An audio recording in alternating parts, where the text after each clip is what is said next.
బాగున్నారా బాగాలేదు రాకపోతే రాలేదంటున్నారని చెప్పేసి లండం నుంచి లండం పైనుంచి రాజమండ్రి నుంచి రైలు కింద నుంచి డబక్క పడిపోయామండి. వచ్చేసాను అమలాపురం పెట్రోల్ ధరలో వచ్చేసామండి. ఏమన్నా మా ఇంట్లో డబ్బుకేం దానికేం లోటు లేదండి. మరి మా ఇంట్లో కోట్లు ఉంటే కుక్కలు తినేస్తున్నాయి, లక్షలు ఉంటే నక్కలు తినేస్తున్నాయి, ఏలుంటే ఆకలు తినేస్తున్నాయి, పదులుంటే పందులు తినేస్తున్నాయి, ఆఖరి చిల్లర ఉంటే చీమలు తినేస్తున్నాయి.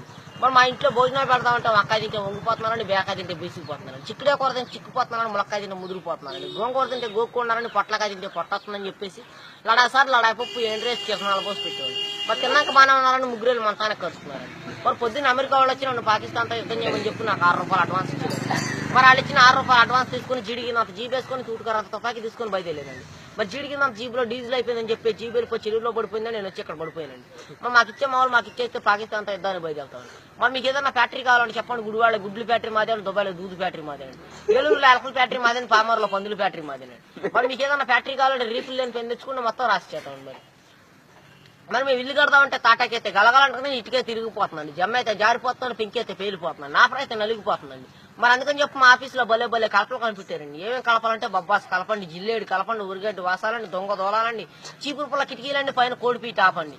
మరి పైన కోడిపీట ఆపేందుకంటారా వచ్చే వర్షాకాలంలో కారు సువాసన వస్తారు. మరి మా ఇంట్లో పెళ్లి భోజనాలు చెప్పుకుని ఎక్కువ జనం రారు కానీ కోడిపీట సువాసన అని చెప్తూ ఊరంతా వచ్చి కూర్చుంటారండి. మరి మా ఇంట్లో కేజీ బంగారం ఉంటే కుక్క నాకిందని చెప్పి చెత్తకుప్పలో పడేసామండి, కోడి పిల్లలు నూకల్లాకి ఎట్లా వచ్చేవాడి. ఏమండి సార్ తప్పుకోండి సార్ మా గన్ను పేలిపోతున్నాను, ముందు 3 కిలోమీటర్లు వెనక్కి 7 కిలోమీటర్లు వెళ్ళి మరి ఆపు చేయమంటారు, మూసేయమంటారు. ఆపు చేస్తే 6,000, మూసేస్తే 3,000, పక్క తప్పితే 10,000. మరి మా గన్నుకు లైసెన్స్ లేదండి, కాలిస్తే కేసు లేదండి. మరి మా గన్నులో ఇప్పుడు బుల్లెట్లు పెడితే అర్ధరాత్రి 12 గంటలకు వెళ్ళిపోయింది.